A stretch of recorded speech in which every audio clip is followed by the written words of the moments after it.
বাইরে সাংবাদিকরা অপেক্ষা করছে সরকার কি সিদ্ধান্ত নেয় জানার জন্য। স্যার, আমি ঘটনাস্থলে গিয়ে যা বুঝলাম এর জন্য সম্পূর্ণভাবে দায়ী লাইফলাইন। 5 মিনিটের জন্য ঘটনাস্থলে গিয়ে আপনি বুঝে গেলেন কে দায়ী?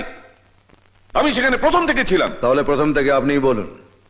মেয়েটার ডেড বডি নিয়ে ওর বাবা সেখানে হল্লা করে, লোকজন ভায়োলেন্ট হয়ে যায়। ওরা মিস্টার বর্মনকে মেরে ফেলতে চেয়েছিল। তাই তাকে বাঁচাতে আপনি ডিসি কে ফোন করে দিলেন আর এটাও বলে দিলেন কি করতে হবে। ডিসি কে আমি ফোন করিনি, মিস্টার বর্মন নিজে ফোন করেছিলেন। তাহলে তো দেখা যাচ্ছে রাজবর্মনের হঠকারিতার জন্য এটা ঘটেছে। ডিসি ফোর্স না নিয়ে এলে ওরা আমাদের মেরে ফেলতে পারতো। আপনার আর রাজবর্মনের গায়ে মারের কোনো দাগ নেই, কিন্তু হসপিটালে মর্গে যারা আছে তাদের উপর গুলির এবং পুলিশের লাঠি দাগ দুটোই আছে। স্যার, আপনি এই মুহূর্তে লাইফলাইনের সমস্ত কাজকর্ম বন্ধ করার আদেশ দিন। সেখানে পুলিশ পিকেটিং করান যাতে কেউ না ওখানে ঢুকতে পারে, এমনকি রাজবর্মনও নয়। নিজের জায়গায় নিজে ঢুকবে না? আরে গেলে ওখানে পাবলিক পে দিয়ে লাট বানিয়ে দেবে। আপনি তো আবার সবসময় ওর সঙ্গেই থাকেন। কিছু ভালো মন্দ হয়ে গেলে তো মোদিকে আমাকেই জবাব দিতে হবে, কারণ আমি স্বরাষ্ট্রমন্ত্রী। পরিস্থিতি যা, আমার মনে হয় এটাই করা উচিত। যতদিন ওখানে স্থানীয় মানুষের রাগ পড়ে ততদিন ওখানে লাইফলাইনের সমস্ত রকম কাজকর্ম বন্ধ থাকবে। এই জন্য আপনাদের সবার ঘরে ঘরে আমি টাকার গোছা পাঠিয়ে দিয়েছিলাম। মুখ্যমন্ত্রীকে দিয়ে লাইফলাইনের সমস্ত রকম কাজের উপর স্থগিতাদেশ করিয়ে দিল ওই ফাটাকেষ্ট। আর আপনারা হাত তুলে চলে এলেন আমার বাড়িতে পেট পুরে খাবেন বলে। পরিস্থিতি যেদিকে টার্ন নেবে সেটা বুঝতে পারিনি। কেন বুঝতে পারেননি? কুমিরের সঙ্গে লড়বেন বলে জলে নামবেন, আর কুমির যে লেজের ঝাপটা মারতে পারে সেটা বুঝতে পারেননি। কি আশা করেছিলেন কুমির আপনাকে পিঠে বসিয়ে সাঁতার শেখাবে? আপনি স্বরাষ্ট্র দপ্তরের এগেইনস্টে কেস করুন, আমরা আপনাকে মরাল সাপোর্ট দেব। কত দাম আপনাদের এই মরাল সাপোর্টের? 10,000 কোটি টাকা বিনিয়োগ করেছি। বাবার জন্মে কখনো এত টাকা গুনে দেখেছেন? মরাল সাপোর্ট। ফালতু সাজেশন না দিয়ে অ্যাকশনের কথা বলুন। অ্যাকশন। স্যার, কি আপনার এই অবস্থা হলো কি করে? অ্যাক্সিডেন্ট করেছেন নাকি? অ্যাক্সিডেন্ট যা হওয়ার তা হয়েছিল সকালে, আর এটা তার সাইড এফেক্ট স্যার। মানে আমি স্পট থেকে বেরোবার আগেই ফাটাকেষ্ট ওখানে পৌঁছে গিয়েছিল স্যার। বিশ্বাস করুন আমার একটা কথাও শোনেনি। পাবলিকের একটা করে কথা শুনছে আর একটা করে কিল মারছে আমাকে। বিশ্বাস করুন স্যার, পাক্কা 2.5 ঘন্টা ধরে আমাকে মেরেছে। 2.5 ঘন্টা ধরে আপনাকে মেরে আপনার হাতে সাসপেনশনের চিঠি ধরিয়ে দিয়ে আপনাকেই গাড়িতে তুলে দিয়েছে ফাটাকেষ্ট। শেষ লাইনটাই বলবেন তো? তাহলে তো বেঁচে যেতাম স্যার, মান সম্মানের অন্তত কিছুটা থাকতো। আমাকে সাসপেন্ড না করে ডিমোশন দিয়ে হোম গার্ডে পাঠিয়ে দিয়েছে স্যার। ফাটাকেষ্ট দেখছি সীমা পেরিয়ে গেছে।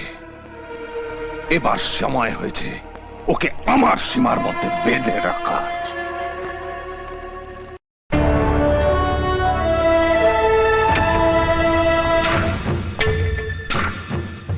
আরে আসুন আসুন, লক্ষ্মীর ভাঁড়।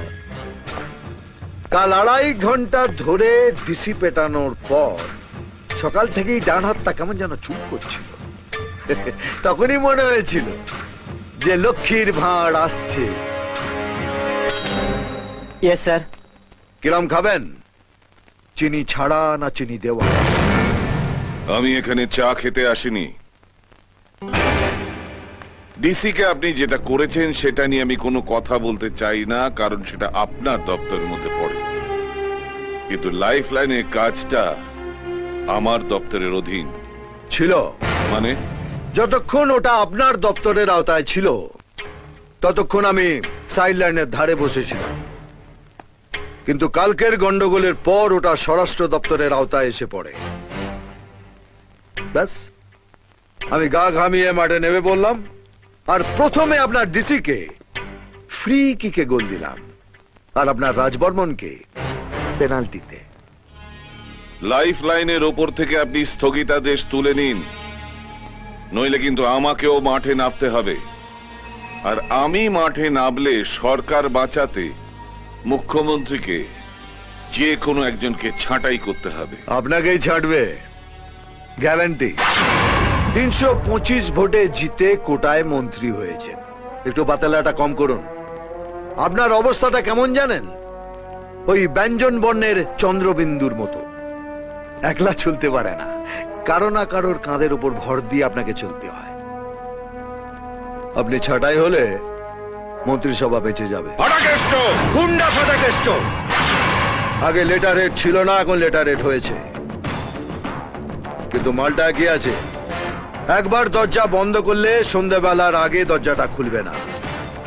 তখন পাশ দিয়ে হেঁটে গেলেও লোকে চিনতে পারবে না। ঠিক আছে, আমিও দেখবো আপনি কতবার বাড়তে পারেন। এখানে নয়, টিভির পর্দায় দেখবেন। এখন যেটা দেখলেন সেটা ঝলক ঝলক দিখলা যা। গোটা প্রোগ্রামটা রাত্রিতে দেখবেন। রাজ বর্মনের রাতের কীর্তি, আজকের স্টার খবর।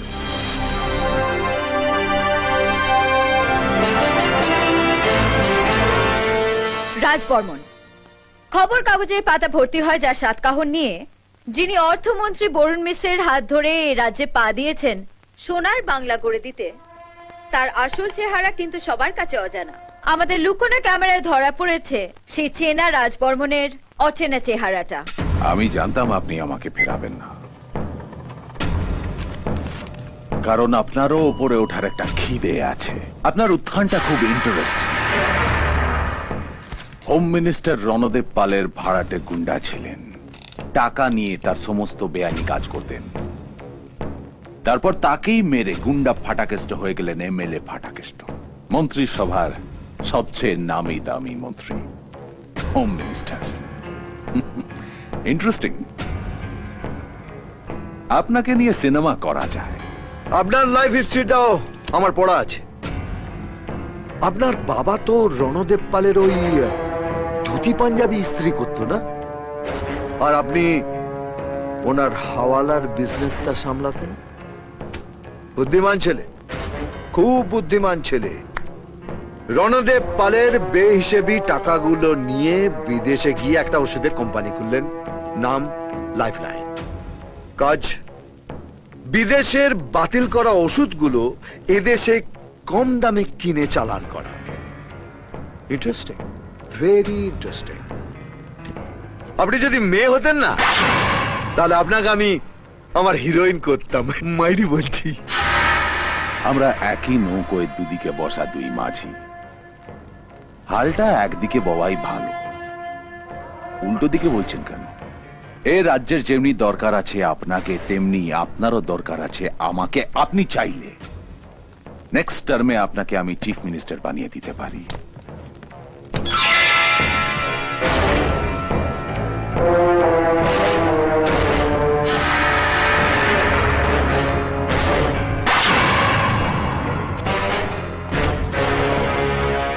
টাকা পারে না এমন কোনো কাজ নেই। স্বাস্থ্যমন্ত্রী, অর্থমন্ত্রী সবাই আমার সাথে হাত মিলিয়েছে। শুধু আপনার হাতটা আমার দরকার। পেটো বাঁধা হাত, এই হাতে হাত মেলাবেন, রিস্ক হয়ে যাবে। বাঁচবেন কি মরবেন ভগাই জানে। আপনার উত্তরটা আমি কি ভাববো? পজিটিভ না নেগেটিভ? মার খাবার পর ডিসি চেয়ারটা দেখেছিলেন? রিডাকশন সেলের জুতোর মতো, সামনেটা টেড়া, পেছনটা বেঁকা। এগাল ওগাল দুগালে ঠেসে দিলে সোজা রিডাকশন সেলে। টিভিটা ভেঙে ফেললেন। এ রাজ্যে এমন কিছু লোক আছে যাদের সারা বছরের রোজগার এক জায়গায় জড়ো করলেও এরকম একটা টিভির দাম উঠবে না। আর আপনি কত সহজে এরকম একটা টিভি ভেঙে দিলেন। আপনাদের এই রাজ্যটাকেও আমি এই রকম করেই ভাঙবো। মুখোশ যখন খুলেই দিয়েছেন, তখন আমার আসল চেহারাটাও দেখে রাখা ভালো, মিস্টার হোম মিনিস্টার। দেখছি তো, লম্বায় আমার থেকে 3 ইঞ্চি কম, আর বাতেলায় আমার থেকে 6 ইঞ্চি বেশি। যেটা দেখছেন সেটা আপনার ভাষায় ট্রেলার। গোটা ছবিটা এবার আপনাকে চেয়ারে বসিয়ে আমি দেখাবো। পৃথিবীর 32টা দেশ জুড়ে লাইফ লাইন ছড়িয়ে আছে।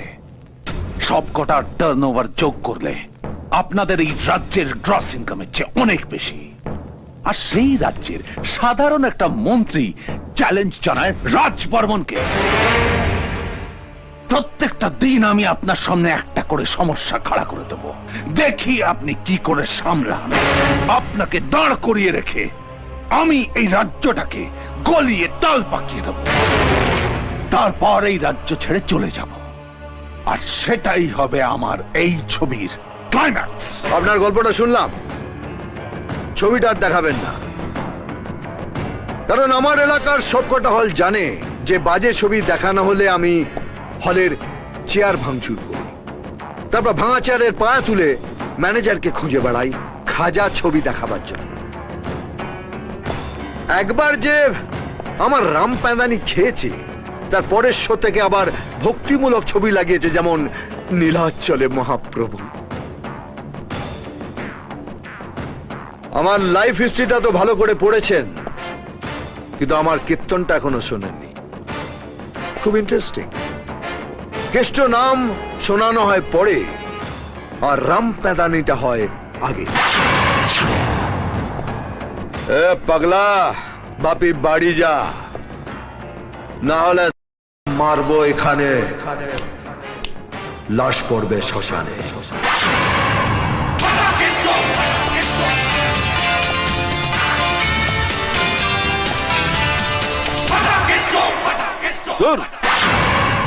টিভিতে কি দেখানো হলো সেটাই কি সত্যি হয়ে গেল নাকি? আরে ওটা তো স্বরাষ্ট্রমন্ত্রী পেটুয়া চ্যানেল। আমাকে হেয় করার জন্য, রাজ বর্মনকে ছোট করার জন্য ওই ছবিটা দেখানো হয়েছে। যেখানে একটা বাড়ি তৈরি করতে গেলে ধার দেনা করতে হয়, সেখানে গোটা রাজ্য গড়তে গেলে মানুষের কাছে হাত পাততে হবে না? রাজ বর্মনের মতো শিল্পপতিদের ডেকে আমি কোনো ভুল করিনি।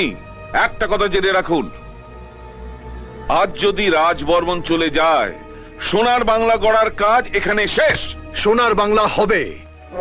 যে দেশের লোক লড়াই করে স্বাধীনতা আনতে পারে, তারা সোনার বাংলাও করতে পারে, আর এর জন্য নিজেকে বিকিয়ে দেবার কোনো প্রয়োজন নেই। কিন্তু অর্থমন্ত্রী তো বলেছেন যে রাজ্যে রাজবর্মনের মতো শিল্পপতিদের ডেকে এনে উনি কোনো ভুল করেননি। চোখে আঙ্গুল দিয়ে দেখিয়ে দেব ওনার ভুলগুলো কি।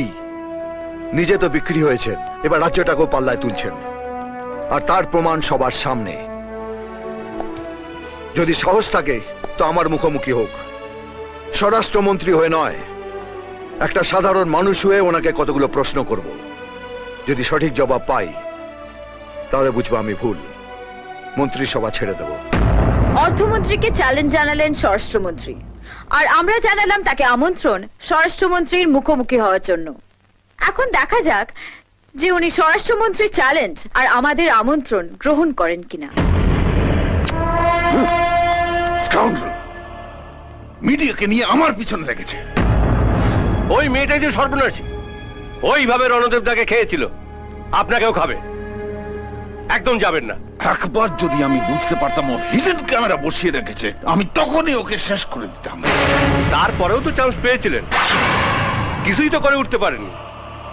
আপনার বাড়িতে তো এসেছিল, যে ছবিটা তুলেছিল সেটা আপনার সঙ্গে বসে বসে টিভিতে দেখেছে। তারপর আবার কি সব হুমকি টুমকিও নাকি দিয়ে গেছে। এসব আপনাকে কে বলেছে? আপনার বাড়ির কাজের মেয়েটা আমার বাড়ির কাজের মাসিকে বলেছে। আমি আর জানবো কি করে? আমি যাব, সবার সামনে ফাটাকেষ্টর ওই উঁচু মাথা আমি হেট করাবো। যাবেন? ভোগে চলে যাওয়ার চান্স আছে কিন্তু। না।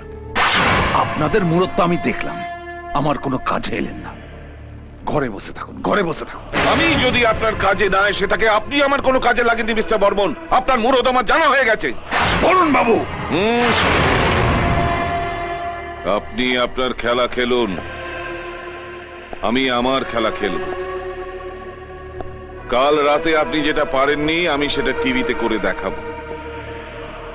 ফাটাকেষ্টর চালে আমি ওকে মারব, আর সেটা গোটা রাজ্য টিভিতে দেখবে। কিছু বলার আগে আপনার কথাটা আপনাকে মনে করিয়ে দিতে চাই। আপনার প্রশ্নের জবাব পেয়ে গেলে আপনি মন্ত্রিসভা ছেড়ে চলে যাবেন। এবার বলুন, কি জানতে চান? কিছুদিন আগে আপনি একটা স্টেটমেন্ট দিয়েছিলেন, যারা ট্যাক্স ফাঁকি দেয় তারাও এক ধরনের চোর। এখনো সেটাই বলছি, কারণ ট্যাক্সের টাকাটা উন্নয়নের কাজেই লাগে।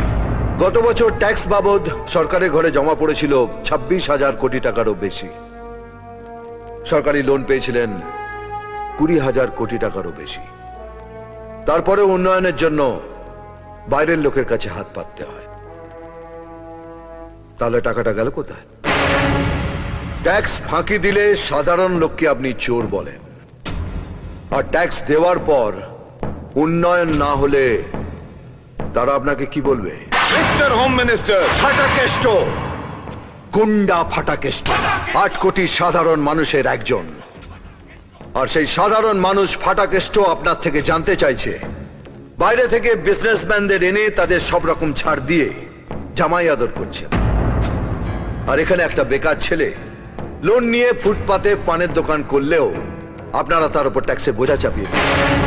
লাভের 2700 কোটি টাকা বিদেশি ব্যাংকে জমা হচ্ছে, আর দিনের শেষে সেই পানওয়ালা 27 টাকা 4 আনা তার বইয়ের হাতে তুলে দিচ্ছে। এখন একটা বাচ্চাও জানে জন্মাবার আগে ট্যাক্স দিয়ে মায়ের পেট থেকে বেরোতে হয়, কোনো ছাড় নেই। রাজ্যের লোক দেখছে তো, তাই হিরো সাজতে চাইছেন। বখাটের স্বামী রোজগারের টাকাটা স্ত্রীর হাতে তুলে দিয়ে খালাস। একবারও হিসেব করে দেখে না ওই টাকায় সংসার চলবে কি করে। যে সংসার চালায় সেই বোঝে। আপনি হলেন সেই বখাটের স্বামী যে শুধু হিরোগিরি করে বেড়ায়। সংসার না চললে স্ত্রী স্বামীকে জানাবে, টাকার জন্য পর পুরুষের কাছে হাত পাতবে না। ঠিক আছে, জানাচ্ছি আপনাকে। বাজেটে 4,000 কোটি টাকা ঘাটতি। দিন আমাকে সেই টাকাটা। 2-4টে পুলিশ অফিসারকে বরখাস্ত করে গুন্ডা পিটিয়ে খবরে আসা যায়। একটা রাজ্যের হেসেল চালানো অন্য জিনিস, শুধু ফাঁকা বুলিয়া উড়ে খবরে আসতে চান? ফাটাকেষ্ট খবর দেখে না, খবর পড়ে না, খবর তৈরি করে। আমি শুধু একটা জিনিসই জানি, মন্ত্রীরা পাবলিকের বাপ নয়, পাবলিক সার্ভেন্ট। আর কাজের লোক যদি ঠিকঠাক কাজ না করে তাহলে চাকরি খালাস। দিন গুনে বলে দিচ্ছি, 4,000 কোটি টাকার ঘাটতি আমি 7 দিনে পূরণ করব।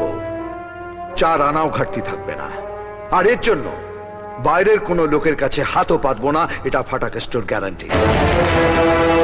কিন্তু তার আগে আপনাকে এই দপ্তর ছাড়তে হবে। অর্থ দপ্তরটা পেটো বাঁধা হাতের কাজ নয়। তার জন্য অর্থনীতির অ আ কখটা জানতে হয়। আপনি তো অ আ কখ শেষ করে চন্দ্রবিন্দু চাঁদ দেখে ফেলেছেন, তারপরেও আটকে রইলেন উন্নয়নের উতে, একটুও এগোতে পারলেন। আমি নয় হারিকেনটা নিয়ে একটু দেখি না বাকি অক্ষরগুলো খুঁজে পাই কিনা। বলুন, আপনি রাজি?